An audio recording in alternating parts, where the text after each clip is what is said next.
इन दोनों एलईडीज़ में से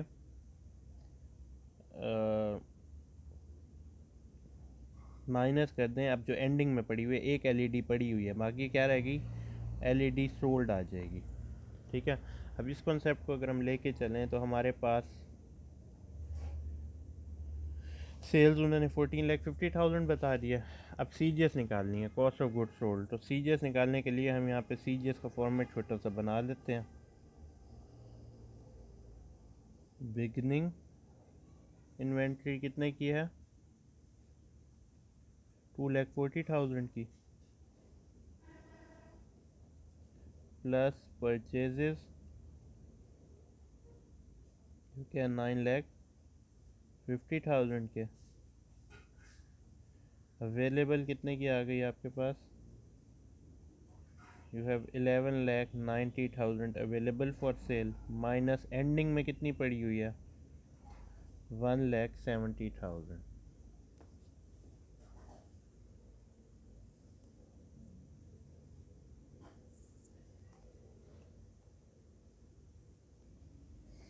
1,70,000। अच्छा, अब आप इस लिहाज से देखा करें तो आपके पास अगर 11,90,000 की टोटल अवेलेबल थी और 1,70,000 अब बाकी बची हुई है, तो आपने सेल कितने की कर दिया, सीजीएस कितना आ गया आपके पास, आपके पास सीजीएस आ जाएगा 10,20,000। ठीक हो गया।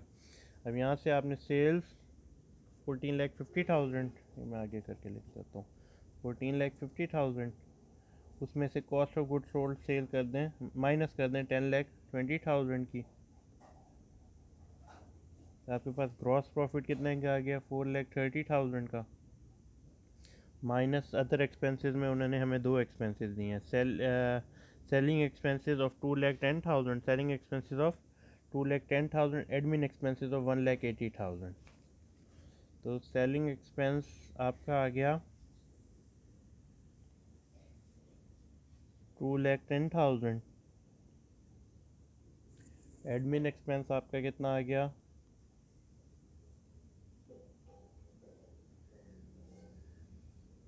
2,40,000, नहीं सॉरी 1,80,000। ठीक है। जब आप इस सारी सीजीएस में से जो आपके पास 4,30,000 की ग्रॉस प्रॉफिट है, इसमें से दोनों एक्सपेंसेस माइनस करेंगे तो नेट इनकम हमारे पास कितनी आ जाएगी, 40,000 की। अब जिन बच्चों को ये बात समझ नहीं आई उनके लिए मैं ज़रा रिपीट कर रहा हूँ। ठीक है। आप उन्होंने 2-4 में क्या कहा, पहले 2-1, 2-2, 2-3 हमने स्किप कर दिया। ठीक है। 2-4 के अंदर उन्होंने हमें कहा कि इनकम स्टेटमेंट बना के दिखाएं। ठीक है। When we started to prepare the income statement we require the sales that was given to you, that is 14,50,000। आपने इन सेल्स दे दी 14,50,000 की। उसके बाद सेलिंग एक्सपेंस, उसके बाद आपको चाहिए सीजीएस, ग्रॉस प्रॉफिट निकालने के लिए। सीजीएस उन्होंने नहीं दिया, उन्होंने आपको तीन इन्फॉर्मेशन दी हैं। उन्होंने कहा हमारे पास beginning inventory, merchandise inventory available 2,40,000 की, additionally we purchase an inventory of 9,50,000। तो अगर 2,40,000 की उनके पास पहले से मौजूद है और 9,50,000 की एडिशनली दे परचेज, तो it mean they have total available for cell, जिसकी वजह से टोटल अमाउंट कितनी रहेगी, 11,90,000 की। यानी आपके पास मर्चेंडाइज इन्वेंट्री अवेलेबल कितने की है, 2,40,000 एंड 9,50,000, 11,90,000 की। 11,90,000 की अवेलेबल है। एंडिंग आप देखें कि कितने की है, एंडिंग आपके पास अवेलेबल है 1,70,000 की। एंड में आपके पास इतने पड़े हैं, यानी बाकी कहाँ गए, बाकी आपने सेल कर दिया। तो एंडिंग माइनस करेंगे तो 10,20,000 आपकी सेल्ड इन्वेंट्री आ जाएगी। तो CGS, cost of good sold, total cost जो चीज़ आपने सेल किया, डेट इज़ 10,20,000। अब सेल्स आपकी 14,50,000 में से 10,20,000 सीजीएस है। ग्रॉस प्रॉफिट कितना आ गया, 4,30,000 का। इसमें से दो एक्सपेंसिव उन्होंने हमें दिए हुए हैं, एक उन्होंने हमें सेलिंग एक्सपेंस दिया हुआ है जो कि 2,10,000 है, और एक एडमिन एक्सपेंसिस है 1,80,000 का। 2,10,000 एंड 180 आपने माइनस किया। This is the net income you were required to produce, that is the end of requirement. Exercise 2-4। अब हम बात करते हैं एक्सरसाइज 2-5 का। एक्सरसाइज 2-5 में उन्होंने हमें क्या क्या दिया हुआ है, उन्होंने कहा है कि you have what you have to do in this exercise, you have to prepare the cost of good manufacturer statement. cost of good manufacturer statement में हमने क्या बात पढ़ी थी, पहले आपके पास बिगनिंग रॉ मटेरियल होगा प्लस कुछ परचेजेज होंगी, आपके पास total material available for use होगा, फॉर यूज़ होगा, यहाँ पे फॉर सेल नहीं है, ये रॉ मटेरियल की बात हो रही है, ठीक है। Beginning raw material plus purchase raw material available for use, इसमें से माइनस करेंगे एंडिंग रॉ मटेरियल, ये आपके पास क्या आ जाएगा, material used.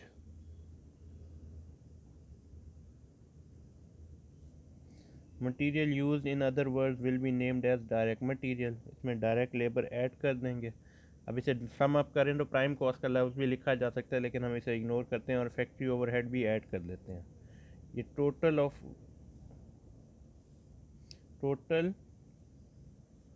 Cost of goods manufactured आ जाएगा। मतलब मैन्युफैक्चरिंग कॉस्ट के ऊपर हमने क्या कहा था, कॉस्ट ऑफ गुड मैन्युफैक्चरिंग आ जाएगा, ठीक है।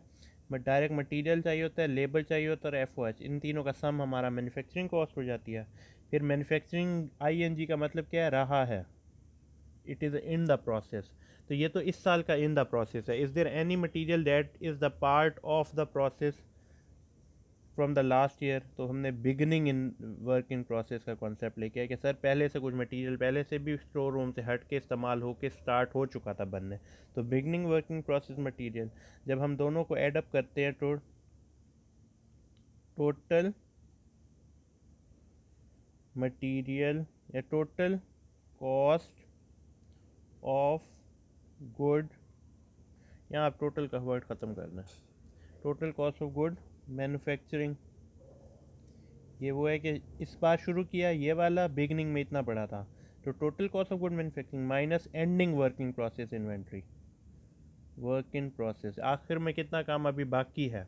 तो अगर आखिर वाला काम उसमें से निकाल लें तो हमारे पास क्या बन जाएगा, कॉस्ट ऑफ गुड्स मैन्युफैक्चर्ड। ये हमारी पूरी स्टेटमेंट होती है कि सर इस साल ये मटेरियल इस्तेमाल हुआ, इतना लेबर, इतना फैक्ट्री ओवर है, ये टोटल कॉस्ट ऑफ मैन्युफैक्चरिंग इस साल किया है। बिगनिंग का इतना पड़ा है, बिगनिंग का मतलब क्या है, लास्ट ईयर की एंडिंग। बिगनिंग वर्किंग प्रोसेस इतना हो रहा है, total cost of good manufacturing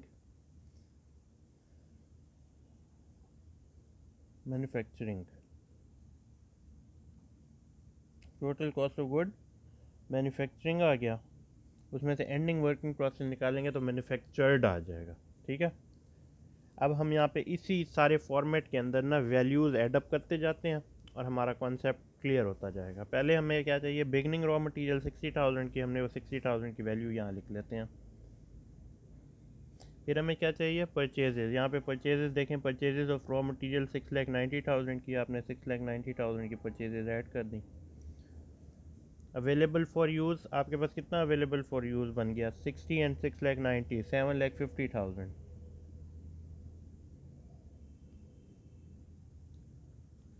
फिर है एंडिंग रॉ मटेरियल, ये है एंडिंग रॉ मटेरियल 45,000 का, ये बन गया 7,05,000 का मटेरियल यूज्ड। फिर डायरेक्ट लेबर कितने की आ गई, 3,70,000 की, नहीं सॉरी, डायरेक्ट लेबर कितने किया, 1,35,000 की, 1,35,000 की डायरेक्ट लेबर आ गई। फैक्ट्री ओवरहेड कितने का है, मैन्युफैक्चरिंग ओवरहेड कह लें या फैक्ट्री ओवरहेड कह लें, 3,70,000 का, 3,70,000 का। तो जब आप एडअप करेंगे इन तीनों अमाउंट्स को, 7,05,000, 1,35,000 एंड 3,70,000, तो टोटल कॉस्ट ऑफ मैन्युफैक्चरिंग आपकी आ जाएगी 12,10,000 की, ठीक हो गया। अब इसमें से माइनस, इसमें एडअप क्या करना है, बिगनिंग वर्किंग प्रोसेस इन्वेंट्री। ये बिगनिंग वर्किंग प्रोसेस इन्वेंट्री दी हुई है 1,20,000 की,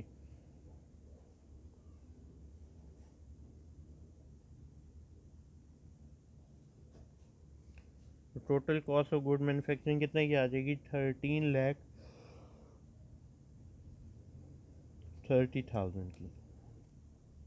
13,30,000 की आ गई। उसके बाद एंडिंग वर्किंग प्रोसेस इन्वेंट्री कितने की आ जाएगी? एंडिंग वर्किंग प्रोसेस इन्वेंट्री उन्होंने दिया 1,30,000 की, इसमें से माइनस कर देते हैं 1,30,000 की, तो बाकी 12 lakh is basically the cost of good manufactured. That is the end of problem exercise 2-5। इसके बाद जो है ना 2-6, ये 2-6 आपने स्किप कर देनी है। Later you have 2-7, 2-7 that you will skip।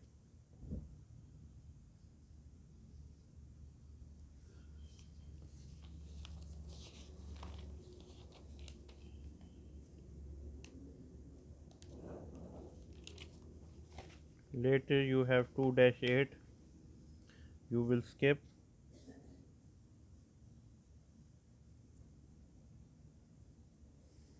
2-9 you will skip।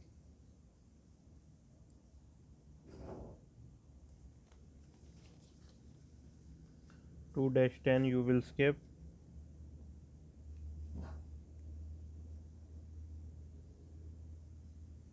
ठीक है, अब हम अगली डिस्कशन करते हैं 2-11 के हवाले से।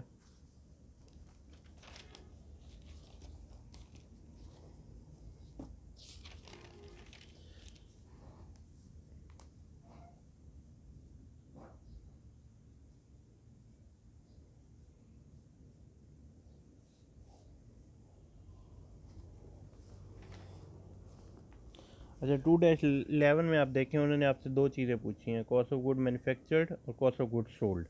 उसके लिए आपने पहले अपना फॉर्मेट कंप्लीट रखना है ताकि आपको चीज़ें ढूंढनी हो उस फॉर्मेट में पिक करनी हो।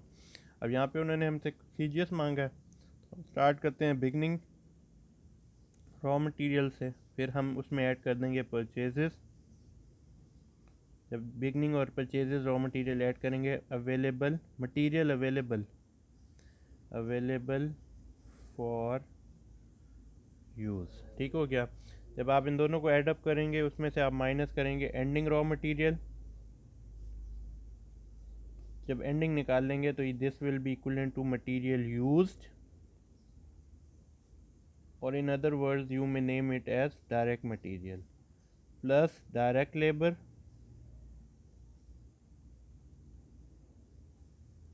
प्लस मैन्युफैक्चरिंग ओवरहेड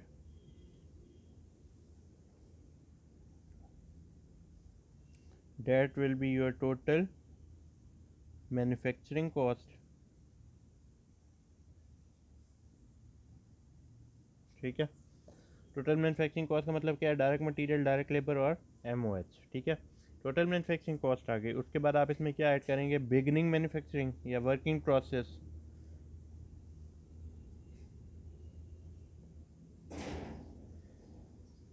तो डेट टोटल ना करें, ऐसे लिखे, अब लिखे टोटल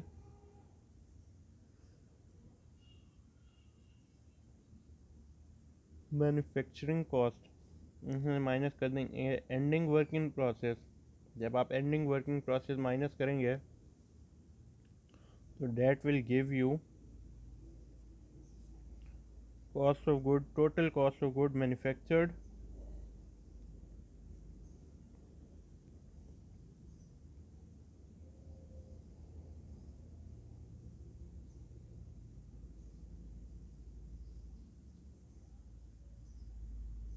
ठीक हो गया। फिर आप इसमें कॉस्ट ऑफ गुड मैन्युफैक्चर्ड है ना, ये तब मुकम्मल हो चुकी है। This is the entire production you have created this season, ये आपकी बन चुकी है। सर कोई इन्वेंट्री, कोई मटेरियल, कोई फिनिश गुड आपका पिछले साल का भी था? यस, ये तो आप जब मैन्युफैक्चर्ड हो गई है ना, it means it is available for cell, ये अवेलेबल फॉर सेल है। और कुछ बिगनिंग की इन्वेंट्री भी पड़ी हुई थी। बिगनिंग फिनिश गुड्स कौन सी होंगी? जो पिछले साल के एंड में बच गई थी। जिस तरह ये बच गई है ना, टोटल ये टोटल हुई है, पिछले साल भी सेल की होगी, इसमें से भी कुछ बच गई होगी। तो बिगनिंग फिनिश गुड्स, ये वाली फिनिश गुड्स और ये वाली फिनिश गुड्स दोनों क्या बनेगी? अवेलेबल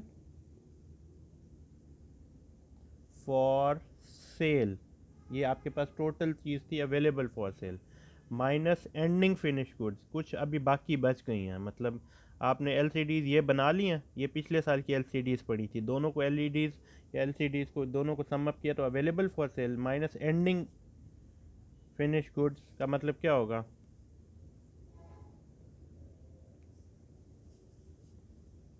एंडिंग फिनिश गुड्स का मतलब है अब एंड में पड़ी है, अभी ये सेल नहीं हुई, तो बाकी अगर इस टोटल में से अब एंडिंग निकाल दें तो बाकी क्या बन जाएगा?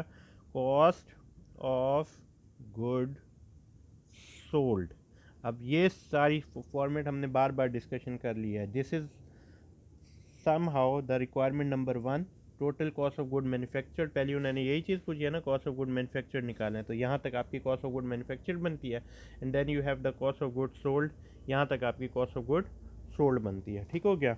अब हम बात करते हैं डायरेक्ट बिगनिंग रॉ मटेरियल से। इन्होंने यहाँ पे आपको सारा डाटा दिया हुआ है। बिगनिंग रॉ मटेरियल आपको कितना दिया हुआ है? 7000 का। परचेजेस को ऊपर देखें, परचेजिंग ऑफ रॉ मटेरियल कितने का दिया हुआ है? 1,18,000 का। ठीक है, जब आप इन दोनों को ऐड अप करेंगे, बिगनिंग प्लस परचेजेस, फिर आपने क्या अवेलेबल आ जाएगा आपके पास, फिर minus ending raw material. Ending raw material उन्होंने 15,000 का आपको दिया हुआ है। हम यहाँ पे वैल्यूज़ पुट करते जाते हैं। पहले आपके पास कितने का है रॉ मटेरियल? 7000 का, ये दिया हुआ। ठीक है, फिर परचेजेस आपने ऐड करनी है।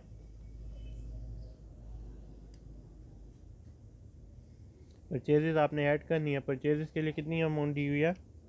1,18,000। ये 1,18,000 आप यहाँ पे लिख लें।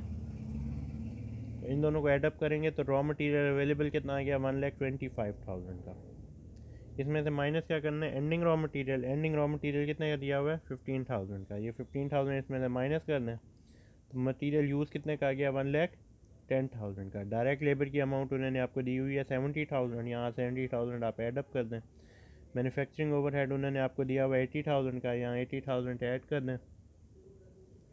ठीक है, मैन्युफैक्चरिंग कॉस्ट कितने की आ गई? इन दोनों को ऐड अप करें, 180 और 280, तकरीबन 2,60,000 ये बन गई। फिर बिगनिंग वर्किंग प्रोसेस, ये बिगनिंग वर्किंग प्रोसेस 10,000 का, ये ऐड कर लें तो 260 एंड 10 कितना बन गया? 270। ठीक है, अब 270,000 में से माइनस क्या करना है? Ending working process. Ending working process 5,000 का है, तो बाकी कितना रह गया? 2,65,000। That is the cost of good manufactured. आपने वो कर लिया, आपको मतलब आपकी रिक्वायरमेंट नंबर 1 कंप्लीट हो गई है। कॉस्ट ऑफ गुड सोल्ड तक पढ़ने के लिए beginning finish goods. Beginning finish goods आपके पास कितने की हैं? 20,000 की, तो डेट इज़ इक्वलेंट टू 2,85,000। ठीक है, 2,85,000 माइनस एंडिंग फिनिश गुड 35,000 की, ये 35,000 की।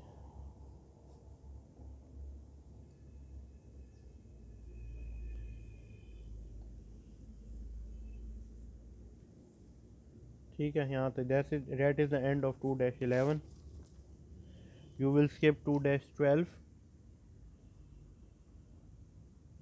ठीक है, आपने 2-12 एक्सरसाइज 2-12 को स्किप करना है। फिर आपने 2-13, अब यहाँ से प्रॉब्लम शुरू हो रही हैं। ये बात आपको अब पहली बार समझ आएगी इस बुक के अंदर कि एक्सरसाइज का जो सीक्वेंस है वही सेम सीक्वेंस या सीरीज़ जो है ना वही फॉलो की जाती है। यहाँ प्रॉब्लम 2-13 है, प्रॉब्लम नंबर 1 नहीं आ रहा। ये देखिए, प्रॉब्लम 2-13, पहले एक्सरसाइज का नाम दिया था, अब प्रॉब्लम का नाम दिया। 2-13 स्किप करना है। फिर प्रॉब्लम 2-14 स्किप करना है। फिर प्रॉब्लम 2-15 स्किप करना है।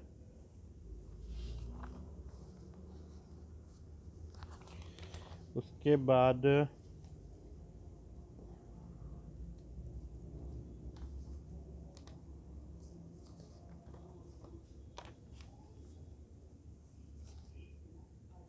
अब हम प्रॉब्लम नंबर 2-16 स्टार्ट कर रहे हैं।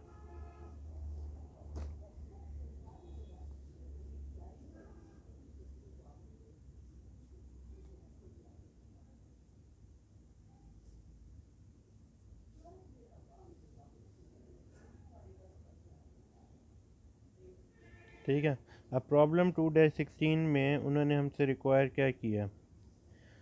प्रॉब्लम 2-16 में they are requiring that you have to prepare the schedule of cost of good manufactured. ठीक है, cost of good manufactured it's, और फिर बाद में क्या कहते हैं? Second step, prepare a new income statement for August income statement निकाल के दिखानी है। और based on your statement prepared in part 1 and 2 would you recommend the company for a look for a buyer. अब ये इन्होंने यहाँ पे सारी बात क्या की है वो मैं आपको बता देता हूँ, ठीक है। उससे पहले आप ये बात ध्यान में रखेंगे sir, cost of good manufactured की जब बात की जाएगी, कॉस्ट ऑफ गुड्स मैन्युफैक्चर्ड, क्या हमारी एक्टिविटी वहीं ख़त्म हो जाएगी? तो मेरा इस क्वेश्चन के रिक्वायरमेंट्स को पढ़ने के बाद पहले ही आइडिया बन गया कि नहीं, हमारी एक्टिविटी यहाँ ख़त्म नहीं होगी, हमें CGS तक जाना पड़ेगा। उसकी रीज़न क्या है, CGS तक जाएंगे, क्यों जाएंगे? क्योंकि दूसरी रिक्वायरमेंट उनकी इनकम स्टेटमेंट की है। The second step that is your income statement will be created in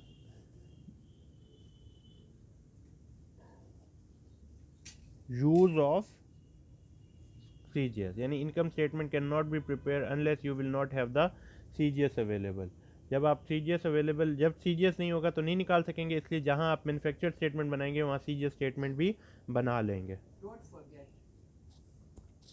अच्छा, अब this is how you are going to solve this question. अब हम दोबारा से पूरी स्टेटमेंट बना लेते हैं। Beginning raw material plus purchases available for sale minus ending raw material, नहीं अवेलेबल फॉर सेल नहीं, available for use, ending raw material, material used, और in different word you may say it as a direct material. फिर direct labour, फिर factory overhead, manufacturing cost, manufacturing manufacturing cost, ये आपकी manufacturing cost आ गई। इसमें आपने क्या करना है, फिर बिगनिंग वर्किंग प्रोसेस ऐड करना है,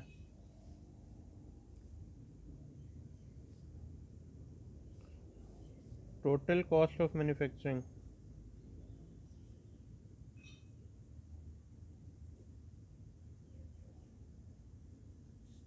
उसमें से फिर माइनस करेंगे एंडिंग वर्किंग प्रोसेस, फिर आपके पास क्या आ जाएगा, गुड्स मैन्युफैक्चर्ड। अब यहाँ पे अगर आप चाहें तो आप कह सकते हैं कि sir we have completed requirement number 1, लेकिन यहाँ पे रिक्वायरमेंट नंबर 1 तक नहीं रहना, आपने अगली रिक्वायरमेंट इनकम स्टेटमेंट की पूरी करनी है, और इनकम स्टेटमेंट के लिए आपको CGS की अमाउंट चाहिए। अब CGS की अमाउंट निकालने के लिए इट इज़ बेटर कि आप इस पूरी स्टेटमेंट को कंप्लीट कर लें, इसमें एडअप करें प्लस बिगिनिंग फिनिश गुड्स, तो ये क्या बन जाएगी, goods available for sale minus ending finish goods cost of goods sold. ठीक है, अब हम बात करते हैं इसकी एक्टिविटी की। बिगनिंग रॉ मटेरियल आपके पास कितना दिया हुआ है, 8000 का, यहाँ पे 8000 हम लिख देते हैं। उसके बाद इन्होंने टोटल हमें कोई परचेजेस बताई हो, अगर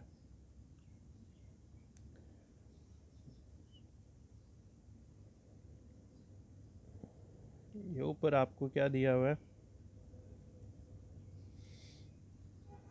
इसमें कहीं पे परचेजेस का जिक्र है, 1,65,000 यहाँ पे आपको दिया हुआ है। अब इसमें इन्होंने जो बात कही है क्वेश्चन में वो भी मैं आपको बता दूँ। इस क्वेश्चन में उन्होंने हमें जिक्र किया है कि उन्होंने ना एक बंदे को हायर किया था स्विफ्ट कंपनी ने, जिस बंदे ने इनकम स्टेटमेंट बना के, अब इनकम स्टेटमेंट में रॉ मटेरियल परचेज माइनस नहीं किया जाता, लेकिन उसने गलत इनकम स्टेटमेंट बना दिया और लॉसेस शो हो रहे हैं कंपनी के। तो उन्होंने हमें ये कहा है कि आपने सारा प्रोसेस को दोबारा इस्तेमाल करके, सारे डाटा को दोबारा इस्तेमाल करके you have to prepare a new income statement. ठीक है, अब हमने यहाँ पे क्या करना है, रॉ मटीरियल परचेजेस क्या है, गलती से उसने किसमें पहले किसमें लिखी थी, इनकम स्टेटमेंट में, 1,65,000 की। अब हमने उस इनकम स्टेटमेंट को कह देना कि सर ये तो है ही गलत। अब हम नई स्टेटमेंट बनाने के लिए हम अपना सारा डाटा पहले कंपाइल कर रहे हैं, और उसके बाद हम उसे इनकम स्टेटमेंट बना के दिखाएंगे। ठीक हो गया। अब यहाँ पे अगर आप देखें तो परचेजेस आपकी कितनी आ गई, 1,65,000 की। ठीक है। Available for use, total available for use कितना आ गया 1,73,000 minus ending raw material. Ending raw material कितने का है 13,000 का। यहाँ पे 13,000 आप माइनस कर दें तो आपके पास मटेरियल यूज़ कितना आ गया 1,60,000 का। डायरेक्ट लेबर कितने की आ रही है। अब डायरेक्ट लेबर की अमाउंट भी उन्होंने गलती से पहले इनकम स्टेटमेंट में लिख ली थी 70,000 की। अब आपने वहाँ से निकाल के ना अपने पास रखनी है। डायरेक्ट मटेरियल ये आ गया। मैन्युफैक्चरिंग ओवरहेड गलती से वहाँ लिखा हुआ था, वो 85,000 का आपने लिख लिया। तो टोटल मैन्युफैक्चरिंग कॉस्ट जो आप ये मैन्युफैक्चरिंग कॉस्ट जो आपके पास आ गई दैट इज़ इक्वलेंट टू 3,15,000। फिर beginning finish goods, beginning finish goods उन्होंने कितने की beginning work in process, beginning work in process 16,000 की है। यहाँ 16,000 आप बिगनिंग वर्क इन प्रोसेस में ऐड करेंगे that will be equivalent to 3,31,000। ठीक हो गया। उसके बाद माइनस करेंगे ending work in process. Ending work in process कितने का है 21,000 का है।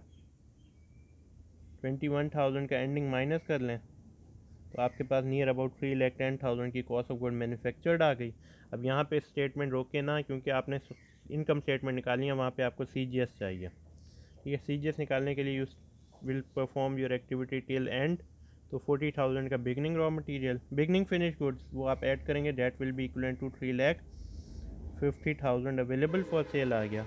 Minus ending finish good that is 60,000, ये that is ending finish good 60,000 की। तो आपके पास जो टोटल आ गई amount cost of goods sold की दैट विल बी 2,90,000। यहाँ आपका CGS कंप्लीट हो गया। ठीक है। अब CGS के कंप्लीट होने के बाद what you have to do, you just have to prepare the second part, second requirement that is your income statement. Income statement निकालने के लिए आपने क्या करना है, पहले तो आपने ले लेना है सेल्स को। सेल्स की अमाउंट आपको उस गलत इनकम स्टेटमेंट से दी हुई है that is 4,50,000 minus CGS। CGS की अमाउंट कितनी निकाल ली हमने ऊपर ही 2,90,000 का CGS निकाला। तो you will have a gross profit of 1,60,000। इसमें से माइनस करें। अब कौन सी डायरेक्ट लेबर भी नहीं आना था, हमने यूज़ किया ये, बाकी सिर्फ सेलिंग एडमिन एक्सपेंसेस रह गया। Selling and admin expenses of 1,42,000। ठीक हो गया। अब जब आप इस ग्रॉस प्रॉफिट में से ये अमाउंट माइनस करेंगे तो rest will be your net income of 18,000। बस this is the end of your problem number 2-16। अब प्रॉब्लम नंबर 2-17 जो है ना वो हम स्किप करेंगे 2-17 को। ठीक है। इंशाल्लाह we will discuss problem number 2-18 in the next video. Till then, Allah Hafiz.